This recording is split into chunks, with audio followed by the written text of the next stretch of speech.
হযরতে জিবরিল আলাইহিস সালাতু ওয়া তাসলিম ফেরেশতাদের হেড সে জিবরিলকে বলতেছে, হে জিবরিল, তুমি জমিনে চলে যাও, আর জমিনে যাওয়ার পরে কিছু মাটি নিয়ে এসো, আমি আদম তৈরি করব। ব্রাদার, হযরতে জিবরিল ফেরেশতা, মিকাইল ফেরেশতা, ইসরাফিল ফেরেশতা, ইসরাইল ফেরেশতা আর সমস্ত ফেরেশতাগণ আল্লাহকে বলে, আল্লাহ, আজকে আপনি আদম সৃষ্টি করেন না, আদম সৃষ্টি করেন না, কেন করবে? হে আল্লাহ, আমরা কি আপনার ইবাদত কম করছি? আমরা কি আপনার গুণগান কম করছি?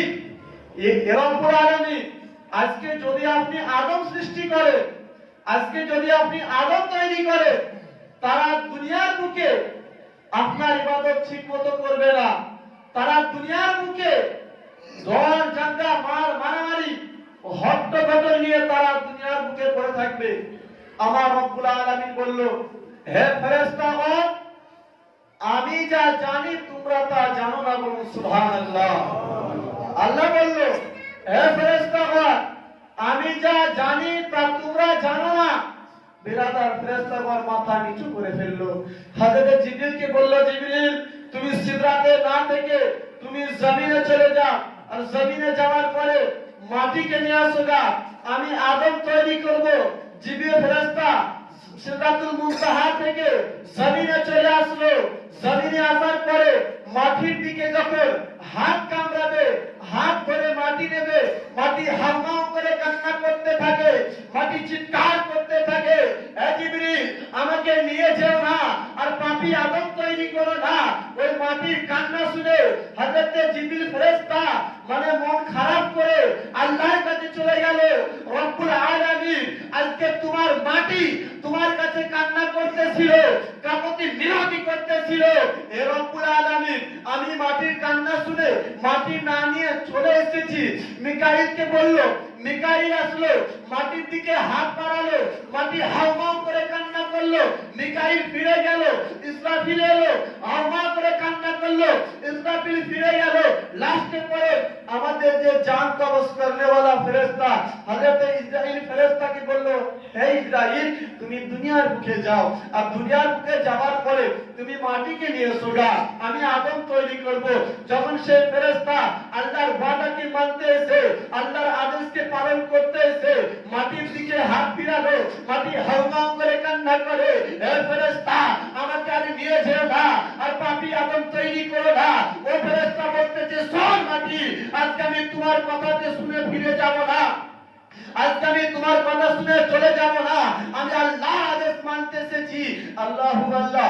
তখন ফেরেশতা তখন মাটির দিকে খাঁচা মেরে হাত দিয়ে মাটি তখন নিয়ে চলে গেল।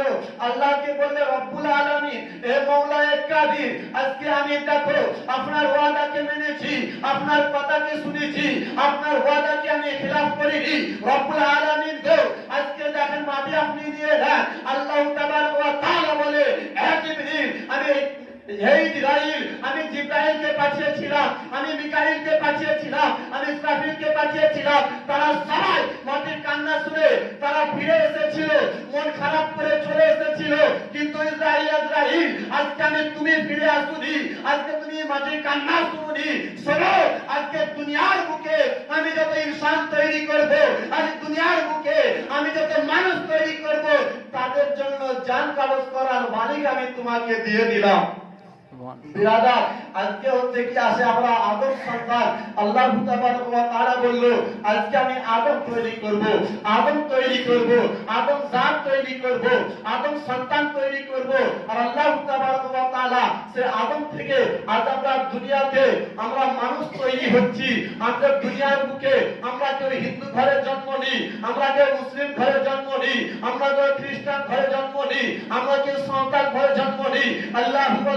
আল্লাহ তাবারক ওয়া তাআলা বলল, আমি তোকে বাদি দিতে দিলাম না, আমি তোকে সাঁওতালে দিলাম না, হে বান্দা, আমি তোকে হিন্দুতে দিলাম না, আমি তোকে যদি জন্ম দিয়ে থাকি, ইন্নাদ দীনা ইনদাল্লাহিল ইসলাম, আমি তোকে এমন ঘরে জন্ম দিয়েছি, এমন ঘরে তোকে আমি লালিত করেছি, যে ঘরে আমার ইবাদত করার জন্য তোকে সৌভাগ্য দিয়েছি। বলুন সুবহানাল্লাহ। তো বিরাদার মুআজ্জিজ সামাইনে কেরাম, সে আদম আলাইহিস সালাতু ওয়াস তাসলিম যখন আল্লাহর কাছে ফরিয়াদ করতে লাগলো, রব্বুল আলামিন আজকে তো আপনি আদম সন্তান জন্ম দিয়েছেন, আপনার কাছে যে ওয়াদা করেছিল মওলা গো, আজকে দুনিয়ার বুকে তোমার যত রকমের ইবাদত আছে মওলা গো, আজকে দুনিয়ার বুকে তোমার যত রকমের পেরোবি আছে আমি সেরকম করব। আল্লাহু আল্লাহ, আল্লাহ তাবারক ওয়া তাআলা বলল কুনতু আদামা বাইনাল মাই ওয়াত তিন, তার আগে আগে আল্লাহ তাবারক ওয়া তাআলা বলল হে আদম তুমি শোনো, আজকে দুনিয়ার বুকে তোমাকে আমি আগে পাঠাইতে পারি, কিন্তু তার আগে আগে তোমার মাটি ও পানির সাথে যখন মিশ্রিত করার আগে আমি আমার নবীর নূরকে তৈরি করেছি। বলুন সুবহানাল্লাহ। বিরাদার, আমি আমার নবীর নূরকে আগে তৈরি করেছি। তো বিরাদার, আজকে দুনিয়ার বুকে আল্লাহ তাবারক ওয়া তাআলা বলল মাইয়ুতি রাসূলা ফাকাদ আতা আল্লাহ, মাইয়ুতি রাসূলা ফাকাদ আতা আল্লাহ। বান্দারে, আজকে তোমরা যদি আমার ভালোবাসা পেতে চাও, আমার রাসূলকে ভালোবাসো, আমার রাসূলকে ভালোবাসো, আমার রাসূলকে ভালোবাসো। আমার রাসূল বলল হে উম্মত হে, আজকে তোমরা যদি আমাকে পেতে চাও, আমাকে ভালোবাসতে চাও, আমার আহলে বাইতকে অনুসরণ করো। আহলে বাইত বলল বান্দা হে, আজকে তোমরা যদি আমাকে পেতে চাও, আল্লাহর ওলিদেরকে স্পর্শ করো, আল্লাহর ওলিদেরকে ভালোবাসো। আল্লাহর ওলি বলল বান্দা হে, আজকে দুনিয়া থেকে আমাকে যদি পেতে চাও, নিজের বাপ মাকে ভালোবাসো, নিজের বাপ মাকে ইতাআত করো। নিজের বাপ মা বলল বান্দা হে, আজকে দুনিয়ার বুকে যদি তোমরা আমাকে ভালোবাসতে চাও, আমার পেতে চাও, আল্লাহ তাবারক ওয়া তাআলা বলে ওয়াবিল ওয়ালিদাইনি ইহসান, সন্তানের কাছে পিতা মাতা হলো জান্নাত। যদি তোমরা আমার জান্নাতকে লাভ করতে চাও, দুনিয়ার বুকে যত শিশু এতিম বাচ্চা আছে তাদেরকে ভালোবাসো। আল্লাহু আল্লাহ।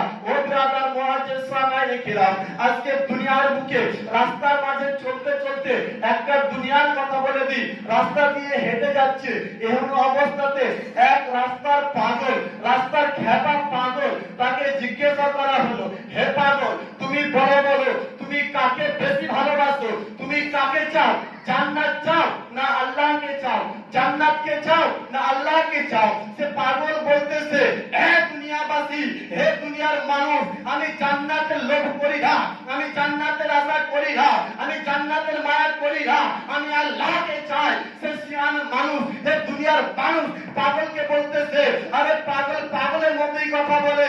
আল্লাহু আল্লাহ। আজকে পাগল পাগলের মতোই কথা বললো। আজকে আমাদের যদি বিবেক থাকতো, সে কেন বললো আমি আল্লাহকে চাই, আমি আল্লাহকে চাই, আমি আল্লাহকে চাই? এই কথাটা কেন বললো আমরা একটু বুঝতে পারতাম। আল্লাহু আল্লাহ। সে পাগল যে বলতেছে পাগল, আজকে তুমি জান্নাত চাও না মানে আল্লাহ রাসূলকে চাও, জান্নাত চাও না আল্লাহকে চাও? তখন সে পাগল বলতেছে হে দুনিয়া মানুষ, আমি জান্নাত চাই না, আমি আল্লাহকে চাই, আমি জান্নাত চাই না, আমি আল্লাহ রাসূলকে চাই। তখন সেই দুনিয়ার মানুষ কিন্তু তারা হাসতে লাগলো, মুস্কুরাতে লাগলো। তারা বলতেছে পাগল পাগলের মতোই কথা বলে। আরে আমরা তো জান্নাত নেবার জন্য মানে আল্লাহর ইবাদত করতেছি, তাও আমরা ইবাদত করতে পারছি না।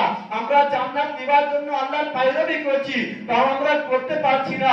আল্লাহর জান্নাতকে নেবার জন্য জান্নাতে এতটা স্বাদ রয়েছে, জান্নাতে এতটা আরাম রয়েছে, আমি সেই জান্নাতকে পাওয়ার জন্য কতই না তপস্যা করছি, আমি তো পাচ্ছি না। কিন্তু পাগল বলে আমি জান্নাত চাই না, জান্নাত চাই না, আমি আল্লাহকে চাই। বিরাদার মুআজ্জিজ সামাইনে কিরাম, তখন সে পাগলটা বলছে হে দুনিয়াবাসী, আমি পাগল হতে পারি, আমি পাগল হতে পারি, আমি খেপা হতে পারি, কিন্তু দুনিয়াবাসী আজকে তোমরা যদি অন্তরের চোখ দিয়ে বলতে, অন্তরের মুখ দিয়ে বলতে, তোমরা হয়তো জান্নাত চাইতে না। আজকে তোমরা যদি কলিজা থেকে বলতে, তোমরা বলতে জান্নাতকে চাই, তোমরা একই কথা বলতে আমি আল্লাহকে চাই, আল্লাহকে চাই। বিরাদার মুআজ্জিজ সামাইনে কিরাম, আল্লাহু আল্লাহ। সে পাগল বলতেছে শোনো দুনিয়াবাসী, আজকে তুমি জান্নাত পাওয়ার জন্য নামাজকে পড়ছো, জান্নাত পাওয়ার জন্য রোজাকে রাখছো, জান্নাত পাওয়ার জন্য আল্লাহর পায়রবি করছো, কিন্তু শোনো আজকে আমি জান্নাতে চাই না তো আমি আল্লাহকে চাই। আর আল্লাহকে আমি যদি পেয়ে যাই, আমার জন্য জাহান্নামটাও জান্নাত হয়ে যাবে। বলুন সুবহানাল্লাহ। আমি যদি আল্লাহ রাসূলকে পাই, আমার জন্য জান্নাত জান্নাত হয়ে যাবে। আমি যদি আল্লাহ রাসূলকে পাই, আমার জন্য জাহান্নাম জান্নাত হয়ে যাবে। ও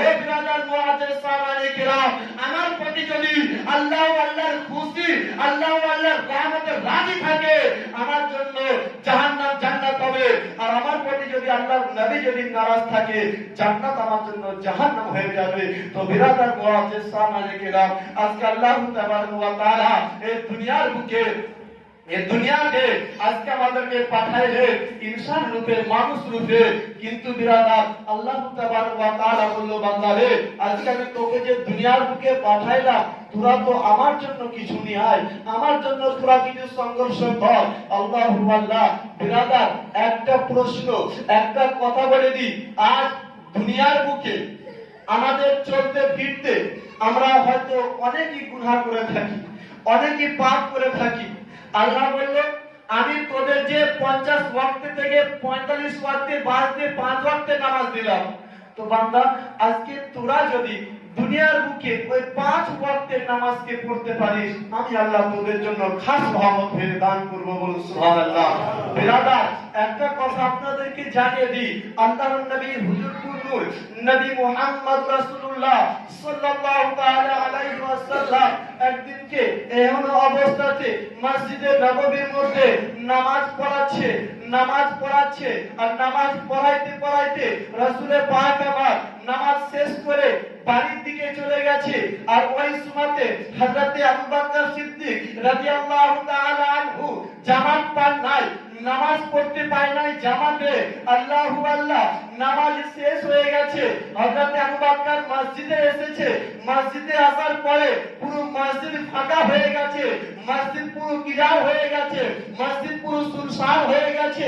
আল্লাহু আল্লাহ, হযরতে আবু বকর মনে মনে চিন্তা করে, এ রব্বুল আলামিন আজকে তো আমি জামাতে নামাজ পড়তে পেলাম না, আজকে তো আমি নবীর সাথে জামাত পড়তে পেলাম না, রব্বুল আলামিন গো আমি কি গুনাহগার হয়ে যাব? আল্লাহু আল্লাহ, আমার দয়ার রাসূল আমার এমন অবস্থাতে আমার বাড়ি থেকে ফিরে আসতেছে মসজিদের দিকে, আর আমার রাসূলের পাককে আমার রাসূলের পাককে সামনে করে হযরত আবু বকর সিদ্দিক মানে কিবলা রয়েছে সামনে, আমার রাসূলের পাক রয়েছে পিছনে। আবু বকর সিদ্দিক আমার রাসূল পাকের দিকে মুখ করে নামাজ পড়তেছে। বিরাদার কতটা মহব্বত ছিল, আল্লাহর কতটা ভালোবাসতো, আল্লাহর কতটা খাস রহমত ছিল। আমার রাসূল পাকের দিকে তাকিয়ে নামাজ পড়তেছে। আমার রাসূলের পাক জিজ্ঞাসা করছে, আবু বকর আজকে তো সবাই নামাজ পড়ছে পশ্চিম দিকে মুখ করে, আজকে সবাই নামাজ পড়ছে কাবা শরীফের দিকে মুখ করে, হে আবু বকর তুমি কেন আমার দিকে মুখ করে নামাজ পড়লে? আমার হযরতে আবু বকর সিদ্দিক বলতেছে, ইয়া রাসূলুল্লাহ, ইয়া হাবিব, ইয়া নবী আল্লাহ, ফিদাকা আবি উম্মি, আপনার পদতলে আমাদের মাতা পিতা কুরবান যাক নবী গো, আজকে অন্য কেউ সাথে আমি সাথ দেব না। আজকে দুনিয়াবাসী কাবার দিকে মুখ করে কাবাতি শরীফতে আল্লাহু আকবার বলে, ইয়া রাসূলুল্লাহ আজকে দুনিয়ার মানুষ আপনার সাহাবাগণ কাবার দিকে মুখ করে কাবাতি শরীফতে আল্লাহু আকবার বলে, আজকে দুনিয়ার মানুষ আপনার উম্মত কাবাতি শরীফতে আল্লাহু আকবার বলে। ইয়া রাসূলুল্লাহ আল্লাহর সমস্ত ফেরেশতাগণ কাবাতি শরীফতে আল্লাহু আকবার বলে। ইয়া রাসূলুল্লাহ আল্লাহর সমস্ত নবীগণ কাবাতি শরীফতে আল্লাহু আকবার বলে। ইয়া রাসূলুল্লাহ আল্লাহর সমস্ত ওলিগণ কাবাতি শরীফতে আল্লাহু আকবার বলে। কিন্তু ইয়া রাসূলুল্লাহ আমি আবু বকর আমি যে দুনিয়াতে যে নবীকে না পাঠাইলে ওরকম কাবা তৈরি হতো না, যে রাসূলকে না পাঠাইলে ওরকম কাবা তৈরি হতো না। ইয়া রাসূলুল্লাহ আমি সেই কাবাকে সামনে করে নামাজকে আদায় করছি। বলুন সুবহানাল্লাহ। সেই জন্য বিরাদার মুআজ্জিজ সাহাবায়ে কেরাম কোন কবি বলেছে, হাজি আও শামশা কা রোজা দেখো, এ হাজি হাজি আও শামশা কা রোজা দেখো, হাজি তোমরা এসে একবার দেখে দাও রাসূল পাকের রওজা কেমন। হাজি আও শামশা কা রোজা দেখো, কাবা তো দেখ চুকে লেকিন কাবে কা কাবা দেখো। বলুন সুবহানাল্লাহ। বিরাদার যে নবীকে না পাঠালে আজকে এক কাবা কেন কোন কাবা তৈরি হতো না, যে নবীকে না পাঠালে আজ কায়নাত সৃষ্টি হতো না। আর সেই নবী বলল, হে দুনিয়ার মানুষ আমি তোমাদের বুকে আমি যাওয়ার পরে পরে কয়েকটা জিনিস আমি রেখে গেলাম। বিরাদার প্রথম বলল যে আমার আহলে বায়াত রেখে গেলাম, তোমাদের জন্য আমি নামাজ রেখে গেলাম, তোমাদের জন্য আমি রোজা রেখে গেলাম, তোমাদের জন্য আমি মহাব্বত রেখে গেলাম, তোমাদের জন্য আমি ভালোবাসা রেখে গেলাম, তোমাদের জন্য আমি হজকে রেখে গেলাম। আল্লাহু আল্লাহ, এই অবস্থাতে আজকে যদি একটু আপনি অন্তর থেকে ভেবে দেখুন তিনি আজকে দুনিয়ার বুকে আল্লাহ বলল, হে আমার বান্দারা, আমি তোদের এক একটা হাতে 5টা করে আঙ্গুল দিয়েছি, এক একটা পায়ে 5টা করে আঙ্গুল দিয়েছি। আজকে আমি আল্লাহু, আমার নামে হচ্ছে কি 5টা অক্ষর, আমার দোস্ত নবী মুহাম্মদ রাসূলুল্লাহ মুহাম্মদ নামে 5টা অক্ষর। ও বিরাদার, আজকে আল্লাহ তাবারক ওয়া তাআলা 5 জিনিসকে বেশি পছন্দ করে। আল্লাহ বলল, আমার রাসূল পাকের আহলে বাইত আওলাদ হচ্ছে কি 5 জন। ও বিরাদার, হে আমার বান্দারা, আজকে দুনিয়াতে আমি নামাজ দিলাম 5 ওয়াক্তে। হে বান্দারা, আজকে দুনিয়ার মুখে আমি তোমাদের দুনিয়াতে তোমাদের নামাজে আজকে আমি 5কে বেশি পছন্দ করি। তো বিরাদার, আজকে আমরা 5কে যদি আল্লাহ আমাদেরকে এতটা ভালোবাসে, আজকে আমরা যদি 5 ওয়াক্তে কি নামাজ কাদায় ঠিকমতো না করতে পারি, আল্লাহর কাছে আমরা কি করে মুখ দেখাবো? ও বিরাদার মুআজ্জিজ সাহাবায়ে কেরাম, এই কথা আপনাদেরকে হয়তো প্রতি সপ্তাহেই বলা হয়, আর না জানি আল্লাহ এই ইচ্ছাটা আমার কবে পূরণ করবে যে আমার কথা শুনে আপনারা 5 ওয়াক্তের নামাজকে পড়তে আসবেন। কেননা আল্লাহু আল্লাহ, আজকে আমি এই মেম্বারে দাঁড়িয়ে নবীর ঘরে আল্লাহর ঘর মেম্বারে দাঁড়িয়ে আপনাদেরকে ওয়াদা করতেছি, খোদার কসম কেটে বলতেছি, আজকে আপনারা যদি আমার এই কথা না শুনে নামাজ যদি পড়তে না আসেন, এর জবাব কিন্তু আপনাকে আল্লাহর কাছে দিতে হবে। এর জবাব কিন্তু আপনাকে আল্লাহর কাছে দিতে হবে, এর কৈফিয়ত আপনাকে আল্লাহর কাছে দিতে হবে। বিরাদার আমাকে জিজ্ঞাসা করবে, হে মাওলানা, আজকে তুমি যে বিরুলির মুখে ইমামতি করতে গিয়েছিলে, তুমি কি মানুষকে বলেছিলে নামাজ পড়ার জন্য? আমি বললাম, মাওলা গো, আজকে আমি প্রতি সপ্তাহে নামাজ পড়ার কথা বলেছি, হে রব্বুল আলামিন, আমি প্রতি জুম্মাতে নামাজ পড়ার কথা বলেছি, কিন্তু মাওলা গো, আল উলামা ওয়ারিসাতুল আম্বিয়া, আল্লাহর নবী বলল, আলেম উলামা হচ্ছে কি আমার ওয়ারিস, আলেম উলামা হলো আমার ওয়ারিস। আল্লাহর নবী বলল যে একটা আলেমের হাতে, একটা মাওলানার হাতে হাত দিয়ে মুসাফা করলো, আল্লাহর নবী বলেছে আমার সাথে মুসাফা করলো, বলুন সুবহানাল্লাহ। আল্লাহর নবী বলল যে একটা আলেমের কথা শুনে 5 ওয়াক্তের নামাজ পড়লো, আল্লাহর নবী বলল কাল হাসরের ময়দানে আমি নবী তার জন্য খাস রহমত হয়ে পুরসি রাত পার করে দিব, বলুন সুবহানাল্লাহ। ও বিরাদার, আজকে তো আমরা মুসলমান ঘরে জন্ম নিয়েছি, আমরা কেন মসজিদে আসতে পারবো না? আমরা কেন মসজিদে আসবো না? আব্বা ও ভাইরা, আপনাদেরকে সর্বসময় বলবো, আমরা পাঁচ পাঞ্জাবনকে মাননে वाला, আমরা মুহাম্মদ রাসূলুল্লাহকে মাননে वाला, আল্লাহকে 5 অক্ষর মাননে वाला, আমরা 5 ওয়াক্তের নামাজকে মাননে वाला, আমরা সমস্ত কিছুকে আল্লাহ ও আল্লাহর রাসূলের গুণগানকে আমরা স্মরণ করনে वाला। আর আজকে আমরা কেন 5 ওয়াক্তের নামাজ আদায় করতে পারবো না? বিরাদার, আজকে শুধু জুম্মার দিন কি আমাদের নামাজ ফরজ করেনি, বরং আমাদের বরাবরের জন্য প্রত্যেকটা দিন নামাজকে আল্লাহ ফরজ করেছে। আর আজ যে শুক্রবার জুম্মার দিন আমরা নামাজ পড়ি, এই নামাজ পড়ার যতটুকু স্বভাব, আল্লাহর নবী বলল, যদি কোনো আমার উম্মতেরা খুতবাটা নফল নামাজের মতো করে, প্রথম খুতবা নফল নামাজের মতো করে, এরকম করে তাহরিমা বেঁধে যদি কোনো আমার উম্মতেরা শ্রবণ করে, আল্লাহ বলল জুম্মার নামাজে যতটা ফায়েজ ও সওয়াব ওই খুতবার মধ্যে আমি আল্লাহ দিয়ে দিই, বলুন সুবহানাল্লাহ। তো বিরাদার মুআজ্জিজ সাহাবায়ে কেরাম, আমরা আর দেরি না করে আমরা 5 ওয়াক্তের নামাজ আদায় করার চেষ্টা করি। কেন বাপজি ভাইরা, একদিন কে আমাদের মরতে হবে। আসসালামু আলাইকুম।